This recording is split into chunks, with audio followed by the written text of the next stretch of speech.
매니페스토라는 말이 있습니다. 매니페스토. 이 말은 대선이나 총선, 그 지방선거 때 이 후보자들이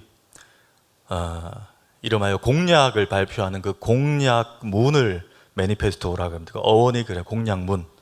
예를 들어서 가덕공항을 32년 안에 세우겠다. 이런 얘기들.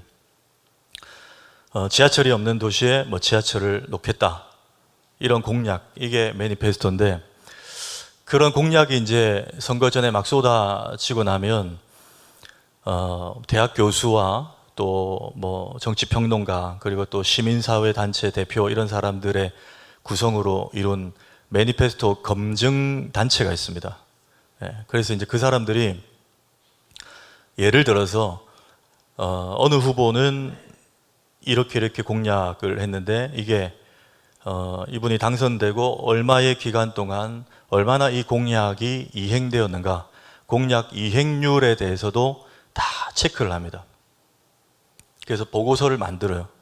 그래서 어느 후보는 몇 프로, 어느 후보는 이 공약을 아예 시도조차 안 했다, 어느 후보는 철회했다, 다 보고서가 있습니다. 그래서 이제 그걸 가지고 평균, 우리나라 국회의원 한 300명 되죠. 평균 수치를 냅니다. 지금까지 최근 제가 그 정보는 보지 못했는데, 재작년에 제가 그 자료를 봤는데, 우리나라 국회의원들의 매니페스토 공약 이행률이 여러분 평균 몇 프로일 것 같습니까?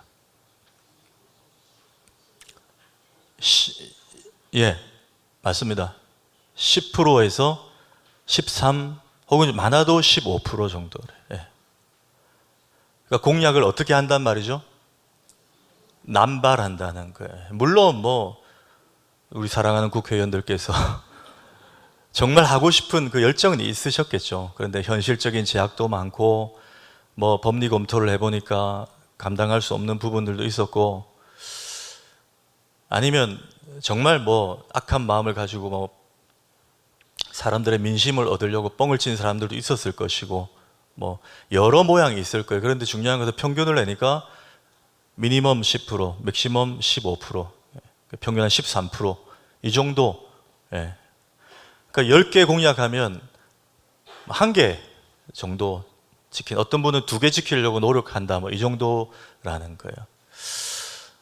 그런데 제가 그 매니페스토에 대한 기사를 보면서 어떤 그 칼럼니스트가 이렇게 해놨어요.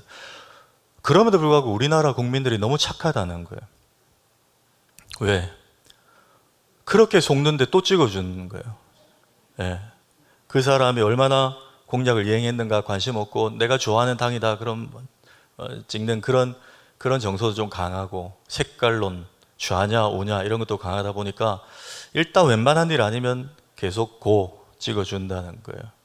그래서 우리나라 사람들이 다른 데는 냉정한데 제일 관대한 대상이 둘 있는데, 한 대상은 국회의원, 한 대상은 강아지라는 거예요.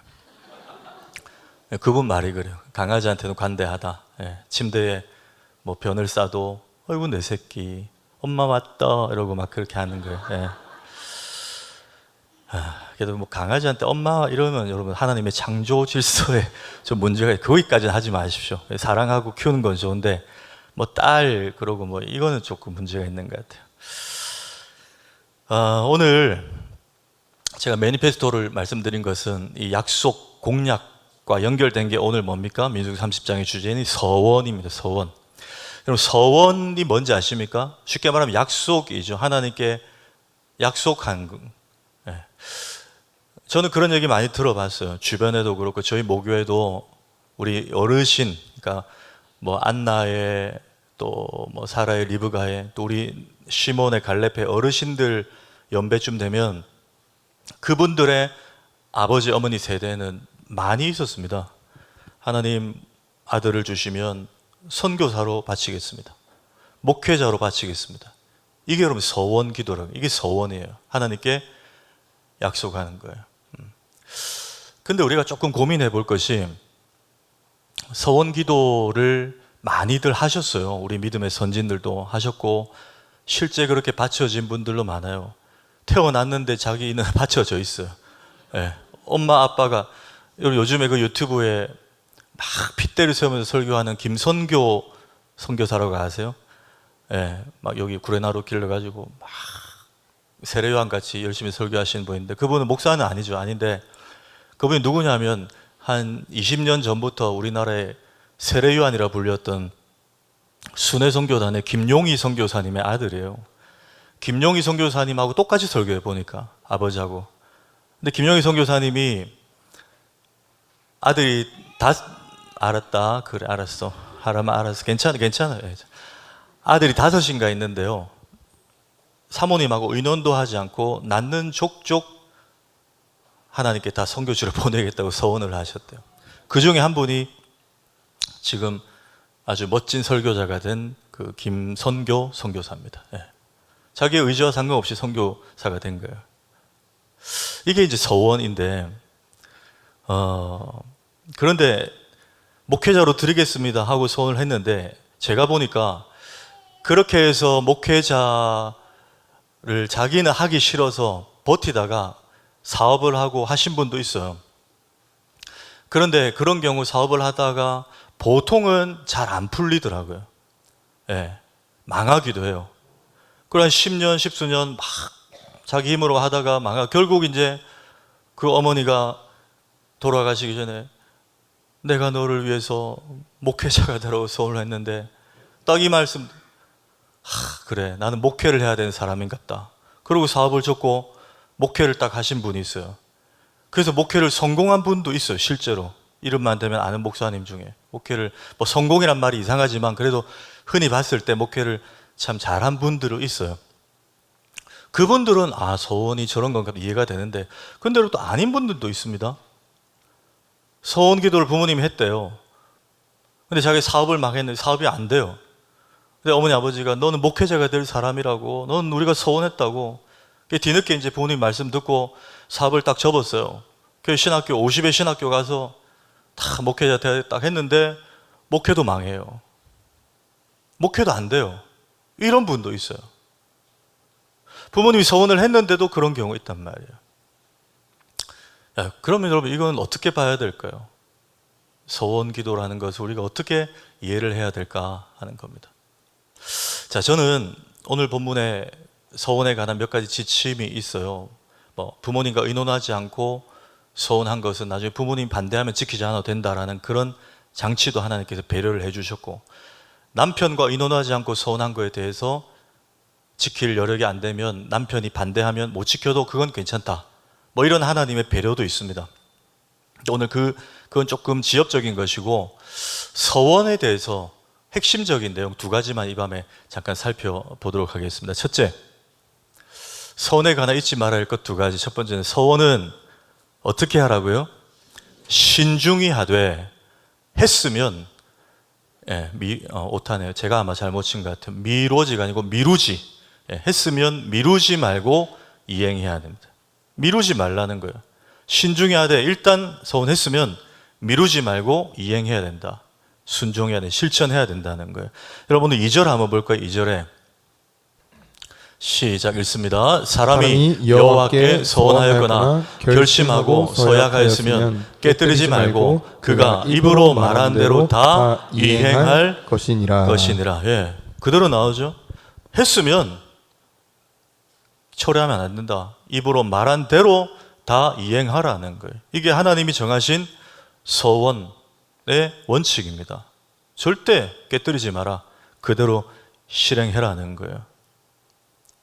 그러니까 왜 신중히 해라고 했죠? 제가 하나님께 한 서원은 반드시 이행해야 한다고 하나님이 말씀하셨기 때문에 철회가 안 돼요. 그러니까 반드시 신중히 기도하고 고민하고 고려하고 그리고 서원을 해야 되는 거예요. 깨뜨릴 수 없기 때문에. 자, 오늘 밤 제가 성경 인물을 통해서 조금 생각해 볼 텐데, 먼저 한 사람이 여러분 잘 아시는 야곱입니다. 야곱. 여러분, 야곱이 서원을 한 적이 있습니다. 창세기 28장에 형 에서를 속이고 아버지를 속이고 어머니의 도움을 받아 외삼촌 라반의 집에 야반 도주합니다. 그 도주하는 광야길에서 노숙을 하죠. 돌베개 베고 잡니다. 막 들짐승 울음소리들 얼마나 무서웠겠어요. 그때 그 두려움 속에서 하나님께 서원기도를 합니다. 창세기 28장 21, 22절 읽습니다. 시작. 내가 평안히 아버지 집으로 돌아가게 하시오면 여호와께서 나의 하나님이 되실 것이요 내가 기둥으로 세운 이 돌이 하나님의 집이 될 것이요 하나님께서 내게 주신 모든 것에서 10분의 1을 내가 반드시 하나님께 드리겠나이다 하였더라.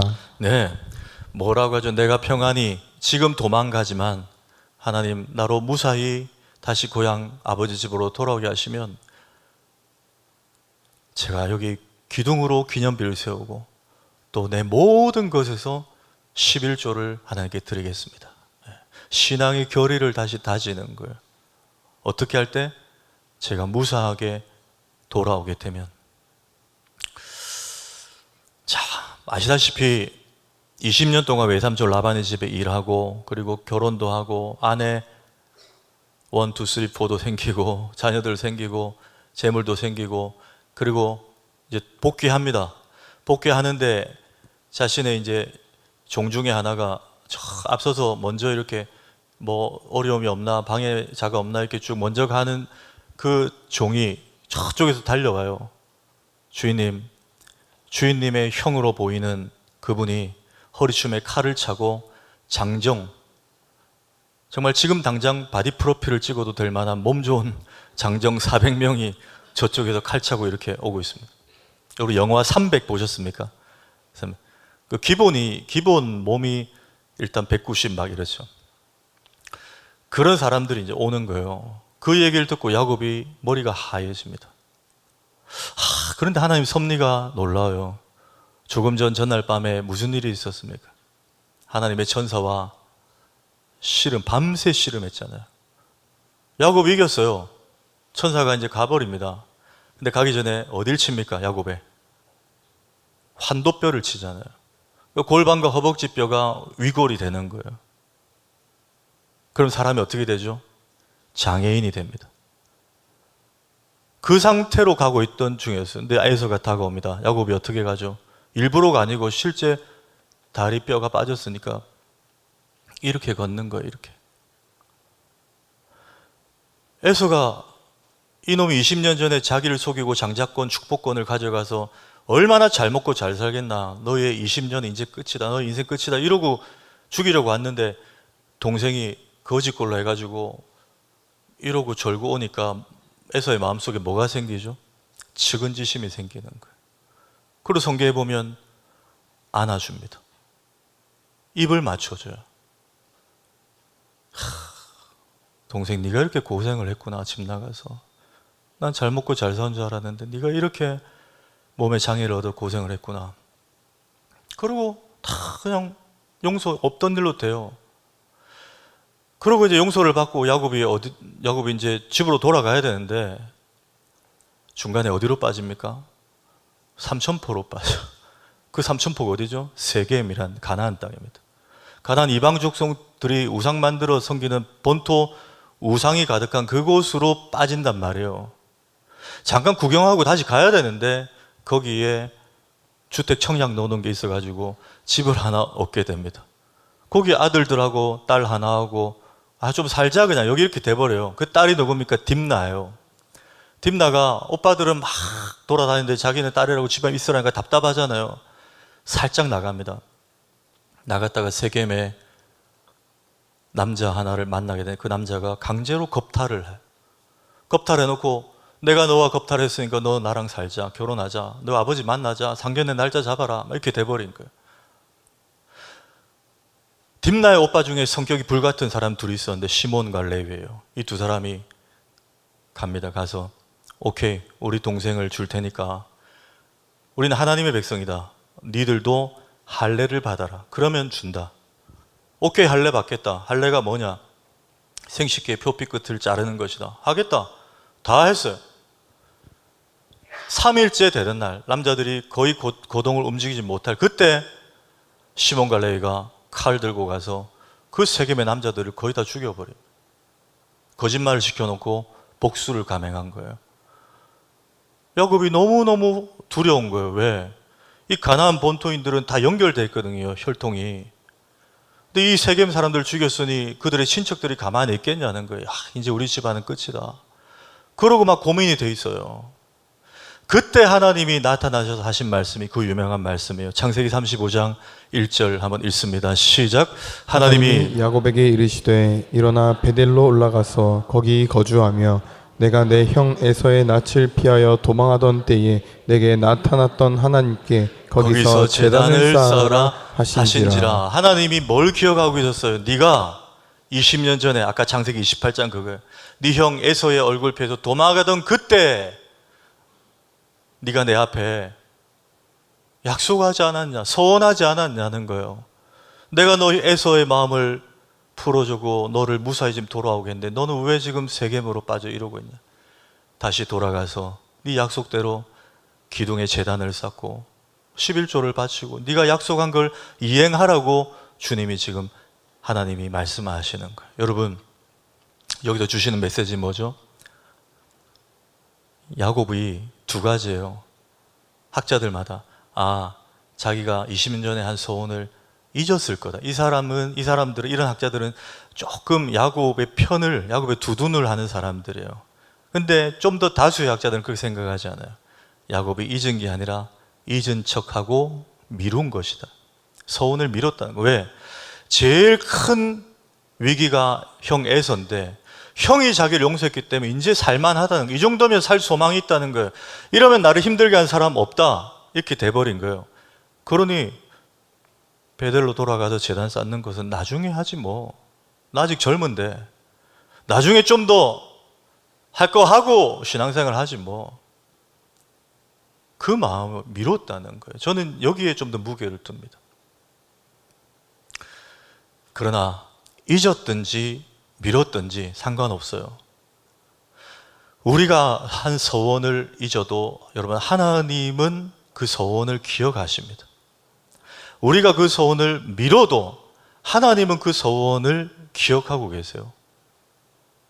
그리고 너 나한테 약속했잖아. 너 나한테 약속했잖아. 그걸 기억하고 계속 주시하고 계셨던 거예요. 혹 이런 경우들이 있습니다. 뭐 우리 교회 아니라도 교회마다 이런 경우들이 있어요. 여자 집사님 혹은 권사님, 여성도님은 신앙생활 잘 하세요. 주일 성수하시고 정말 교회 봉사도 하시고 잘 하세요. 그런데 남편 성도님이 분명히 교회에 뭐 집사님이고 적을 두고 있는데도 주일 성수를 잘 안 하세요. 그래서 신방을 가게 돼서 이렇게 이제 예배를 드리고 권면을 하면 그 남자 성도님 주로 하시는 말씀이 목사님, 그래 내가 교회 가야 되는데 요새 회사에 요건이 지금 중요한 게 있어가지고 요거 끝나고 가겠다. 여러분, 그런 경우가 꽤 많습니다. 요거 바쁜 거 끝나고 내가 교회 이제 가겠다고. 수험생 가정은 어떻습니까? 여기도 수험생 가정 있지만 이 자리에 지금 수험생 가정이 있다는 것은 놀라운 일이에요, 여러분. 아멘이십니까? 지금 학원 독서실에 공부하고 있어도 돼요. 근데 그 부모님이라도 지금 나와서 기도하고 있다는 것은 정말 귀한 일이에요. 근데 그렇지 않은 경우가 있어요. 목사님, 우리 뭐 중고등부 담당 교육자가 이렇게 권면을 하면 고3이니까요. 이해해달라는 거예요. 대학 가면, 일단 대학은 들어가고 나면 열심히 하겠다는 거예요. 죄송하지만 저는 그렇게 말하고 열심히 하는 애를 못 봤습니다. 따라합시다. 지금 바쁠 때, 너무너무 힘들 때, 그때 하나님 앞에서의 모습이 진짜입니다. 동의하십니까? 정말 분주하고 내가 정신이 없는데 그때도 내 삶의 주인이 하나님인 줄 알고 하나님 앞에 머무는 시간을 함부로 미루지 않는 사람, 잊은 척하지 않는 사람, 그게 진짜 신앙이에요. 편안할 때, 시간 날 때 누가 시간 못 냅니까? 근데 정말 세상 일이 더 중요해. 이게 절박한 일인데 그럼에도 하나님이 먼저야. 내가 하나님 앞에 신실하게 신앙생활하기로 약속했잖아. 내가 세례받을 때 주일 성수하기로 약속했잖아. 성경의 지침대로 살기로 세례받을 때 약속했잖아. 하나님이 그 약속을 기억하시는데요. 손 들고 했던 거. 꽃다발 받고 축복송 불러주고 눈물 흘리고, 그래 정말 내가 이제는 예수님 평생 떠나지 않고 잘 믿고 살아야지. 주님은 기억하신다는 거예요. 여러분, 하나님과의 약속을 신실하게 지키시길 축복합니다. 예, 어떤 약속이든지요, 하나님은 기억하고 계셨어요. 20년 전에 야곱의 약속을. 그래서 뭐라고요? 서원은 신중히 하되 했으면 미루지 말고 이행해야 한다는 거예요. 이게 첫 번째 핵심 원리예요. 한 가지만 더 봅니다. 두 번째는 서원은 신중히 하되 절대 하나님과 거래하지 말아야 한다는 거예요. 거래하지 말아야 된다는 거예요. 여기에 또 적절한 성경 인물이 한 사람이 있습니다. 제가 한 3, 4년 전에 수요 시리즈 때 사사기 시리즈를 했는데 그 사사 중에 한 명이에요. 누굴까요, 여러분? 입다라는 사람이에요. 입다.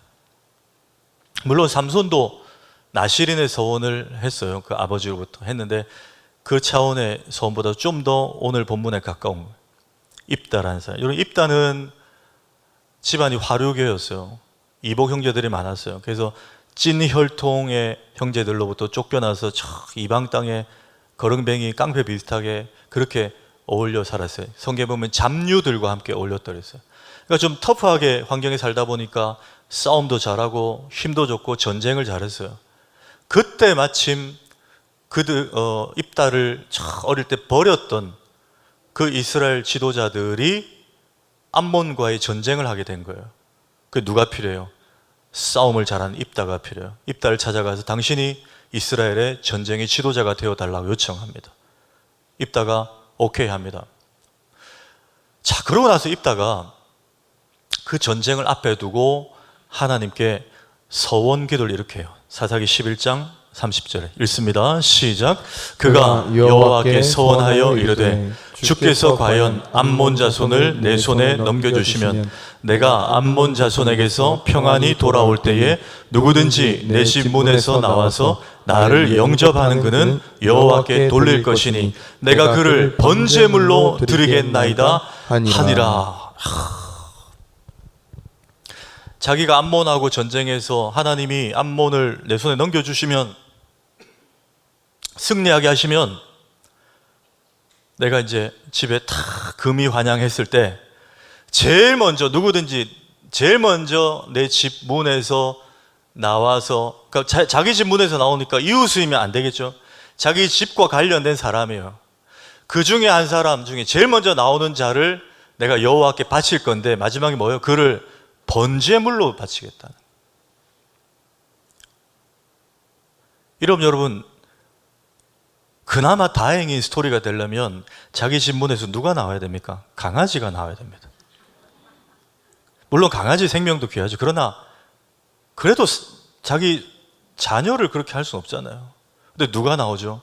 무남동녀, 그것도 그냥 딸이 아니고, 그렇죠? 무남동녀 딸이 탬버린 막 치면서 아빠를 환영하면서 나와요. 성경에 소고를 치면서 막 나와요. 아무것도 모른 채, 아빠가 그런 서원을 하는 것도 모르고 무남동녀 딸이 하필 나와요.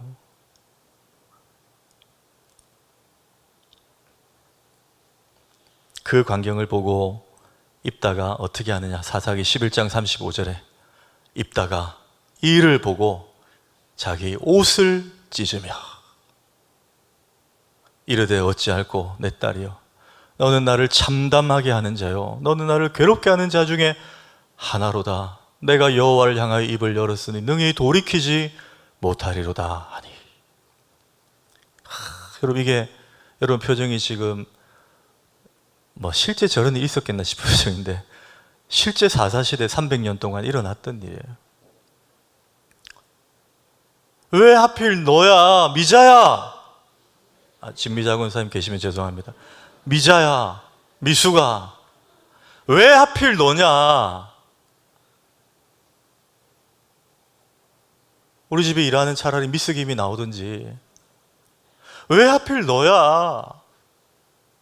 내가 하나님께 맹세했으니 이거 내가 지금 주워 담지도 못하고 소원은 반드시 이행해야 되는데 옷을 찢으면 아마 눈물을 흘렸지 않겠어요? 아버지 입다가. 자, 여기서 입다에게 배울 수 있는 교훈이 뭐죠? 아까 나왔죠. 함부로 하나님과 딜하지 말라는 거예요. 하나님 암몬을 내 손에 넘겨주시면 제가 누구라도 저희 집에서 나오는 가장 먼저 저를 환영하는 자를 하나님께 바치겠습니다. 누가 나올 줄 알고요. 그렇게 함부로 소원을 합니까? 마치 거래하듯이.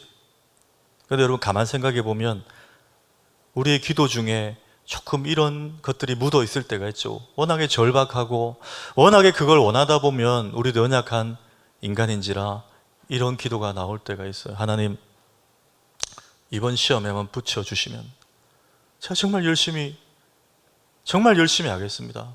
뭘 열심히 할지 모르겠지만 뭘 열심히 하겠습니다. 그렇죠? 이번에 하나님 좀 해주시면, 이번에 좀 고쳐주시면, 이번에 좀 합격시켜주시면, 이번에 우리 가게의 그 문제 좀 해결되게 해주시면, 저는 이렇게 우리가 기도할 수 있다고 봐요. 정말 연약하니, 정말 절박하면 이런 기도 나오잖아요, 솔직히. 그런데 조금만 더 생각해 보면 사실 하나님께 그런 기도가 필요 없어요. 왜 그렇습니까? 하나님은요, 우리의 뭐를 보시죠? 중심을 보세요. 그 말은 속지 않으신다는 거예요. 얘가 지금 A를 너무 원하네. 그래서 A를 주면 이 친구 말대로 하나님, 제가 A를 주시면 이걸 하겠습니다. 정말 이 친구가 이걸 할 사람인지 아닌지 하나님 이미 다 아세요. 여러분 믿으십니까? 그렇기 때문에 하나님을 시험하는 거예요. 그거는 하나님은 다 아시는데요. 거래를 했을 때 이 친구가 정말 지킬지 안 지킬지 하나님 아세요. 따라합시다. 거래는 당근만 합시다. 당근 거래만 하시고 하나님은 거래를 하면 안 돼요. 아무 소용없어요. 중심을 보시니까. 할 수 있을지 없을지를 하나님 다 아시니까. 그렇다면 끝으로 우린 그럼 어떤 모습을 통해서 배워야 되는가? 서원 기도가 이렇게 신중히 해야 되는 거고, 반드시 이행해야 되고, 미룰 수 없고, 그리고 하나님과 딜하듯이 하나님 A를 주시면 제가 B를 하겠습니다. 이것도 하면 안 된다면 그럼 우리는 어떤 자세로 기도해야 되는가 말이죠. 저는 다니엘의 세 친구가 생각이 났습니다. 이름 혹시 기억나십니까? 사드락과 메삭과 아벳느고예요. 이 셋이 지금은 이제 이라크 지역이죠. 바벨론의 느부갓네살 왕이 되었어요. 느부갓네살의 그 강력한 권력이 엄청난 크기의 금신상, 자기 형상의 금신상을 두라 평지에 두게 하십니다. 그 두라 평지가 지금 이라크예요. 거기에 지금 그 어마어마한 원전이 발견된 그 지역입니다. 그러니까 풀무불이 거기 뜨거울 수밖에 없었어요. 나한테 절하지 않는 자는 다 풀무불에 넣으라 그랬어요. 그런데 사드락과 메삭과 아벳느고만 우리는 절할 수 없습니다. 그렇게 말합니다. 자, 그러면서 하는 말이 너무나 귀한데 다니엘 3장 17절 18절 읽습니다. 시작. 왕이여, 우리가 섬기는 하나님이 계시다면 우리를 맹렬히 타는 풀무불 가운데서 능히 건져내시겠고 왕의 손에서도 건져내시리이다. 그렇게 하지 아니하실지라도 왕이여, 우리가 왕의 신들을 섬기지도 아니하고 왕이 세우신 금신상에게 절하지도 아니할 줄을 아옵소서. 아멘. 저는 뭐 개인적인 건데 제가 뭐 학자들만큼 공부를 많이 하지 않았지만 옛날 표현이 더 좋아요. 그리 아니하실지라도. 예. 실컷 복음송 찬양 다 익숙해 놨더니 학자들이 바꿔버렸어요. 그렇게 아니하실지라도. 어색하죠? 그리 아니하실지라도 하시면 됩니다. 예. 그리 아니하실지라도 왕이여, 우리가 왕의 신들을 섬기지도 아니하고 왕이 세우신 그 두라 평지의 금신상에 절하지 아니할 줄을 아옵소서. 통보해버립니다. 하나님이 우리를 살려주셔도 땡큐고, 하나님이 혹 우리를 타는 풀무불에 고통당해 죽게 하신데도 그래도 우리는 하나님을 배교하지 않을 겁니다. 왜? 우리의 육은 죽어도 우리의 영은 그 순간 하나님 나라에 들어갈 것이기 때문에. 여러분, 이 구약의 성도들에게 곳곳에 보면 놀라운 부활 신앙이 있었어요. 이번 주일 난예배 때 볼 그 창세기 22장에 아브라함이 이삭을 바친 것도 히브리서 기자는 아브라함이 이삭을 죽이면 하나님 다시 살리실 줄로 믿었다, 그렇게 해석을 해요. 부활 신앙이 있었다는. 그러니 두렵지 않은 거예요. 그리 아니하지. 하나님이 우리를 살려주시지 않을지, 이번 대학에 붙여주시지 않을지라도 그래도 저는 하나님을 사랑합니다. 왜?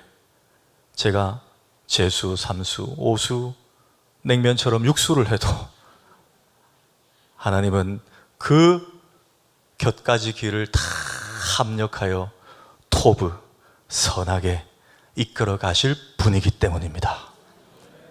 그 믿음이 이 세 친구들에게 있었던 거예요. 그러니 그리 아니하실지라도가 나오는 거예요. 여러분, 이제 하나님과 거래하지 않아야 될 이유를 아시겠죠?